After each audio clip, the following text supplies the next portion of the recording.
મારું નામ કરુણા નરેશભાઈ રાઠોડ છે અને મારા માતૃશ્રીની હેલ્થ ઇસ્યુના કારણે બોલી નથી શકતા. એના વતી હું બોલી ને એમની જે વેદના છે તે આજ સરકાર સમક્ષ રજૂ કરું છું. મારી માતૃશ્રીનું નામ પાર્વતી હસમુખલાલ વેગડ છે. ઘાટકોપર ઈસ્ટમાં રીડેવલપમાં મારા પપ્પા જોડે જે અન્યાય થયો, મારા પપ્પાની દુકાન હતી અને ફ્લેટ દેવાનો, અને મારા પપ્પાને માનસિક ટોર્ચર કરીને આ લોકોએ અનંત હેરાન કરી એની રોજગારી પણ છીનવી લીધી. આજે મારા પપ્પા તો અમારા વચ્ચે છે નહીં, પણ મારી મમ્મીને ન્યાય દેવડાવવા માટે આજ મારે મીડિયા સમક્ષ આવવું પડ્યું. ઘાટકોપર રીડેવલપમાં એક ખાતાના 2 સર્વે છે. એકમાં મારી દાદીનું મૃત્યુ બતાડ્યું અને બીજામાં મારી દાદીને જીવિત બતાડે.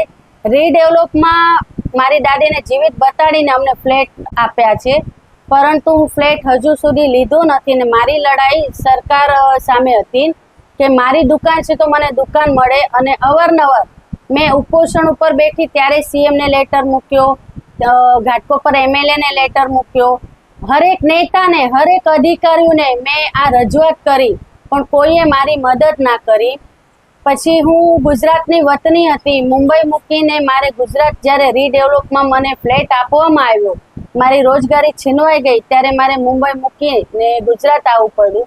ત્યારે મેં ગુજરાતના સીએમને બી રજૂઆત કરી હતી, અંજારના એમએલએને, સાંસદને બધાને મેં રજૂઆત કરી, પણ કોઈએ મારી મદદ ના કરી. એ લોકો એમ કહે છે સ્ટેટ અલગ છે, તો મારું એવું કહેવું છે કે આપણા ગુજરાતી બારે ફસાતા હોય તો આપણા અહીંયાના સીએમ એમને જો કાઢવાની મદદ કરતા હોય તો અમે બી મુંબઈ ફસાયા હતા, અમારું બી મુંબઈમાં બધું જ છીનવાઈ ગયું, તો અમને કેમ મદદ ના કરી. એટલે મારી સરકારથી એવી રજૂઆત છે કે મારી આગળ બધા જ કાગળિયા છે. મારા પપ્પાનું લાયસન્સ છે, લાઇટ બિલ છે, આ લાયસન્સ છે, પછી આ લાઇટ બિલ છે મારા પપ્પાનું, પછી આ બીએમસીનો લેટર છે, આમાં મારા દાદીના મૃત્યુ થયેલું લખેલું છે, આમાં મારા દાદીનું ગુમાસ્તક લાયસન્સ છે બતાડે છે. પછી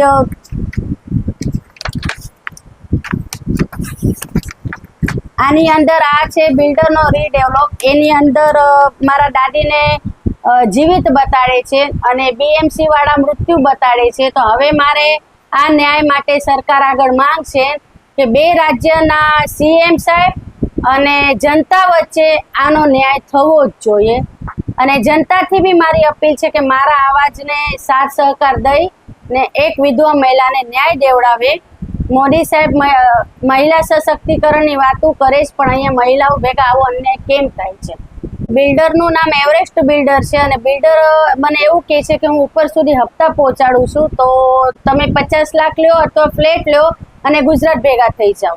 અને મને અવારનવાર ધમકીઓ આવે છે, જો મને કે મારા પરિવારને કાંઈ પણ થશે તો 2 રાજ્યના પ્રશાસન આનું જિમ્મેદાર રહેશે. બિલ્ડરનું નામ એવરેસ્ટ બિલ્ડર છે. હું ગુજરાતના મુખ્યમંત્રી સાહેબને મળી 3 વખત, પણ મને કોઈ ત્યાંથી સારો જવાબ મળ્યો નહીં. એ બી મને એમ કહે છે ફ્લેટ લઈ લો, પણ મારી આગળ દુકાનના કાગળિયા છે, હું ફ્લેટ લઈને કરીશ પણ શું? અને ફ્લેટ લઉં તો પછી આ કાગળિયાનો મતલબ શું? આ કાગળિયા મને બીએમસીથી જ મળેલા છે, મેં તો બનાવેલા નહોતા. એટલે મેં ફ્લેટ હજી સુધી લીધો નથી અને મીડિયા સમક્ષ આવી ને મારી આ માંગની રજૂઆત કરું છું.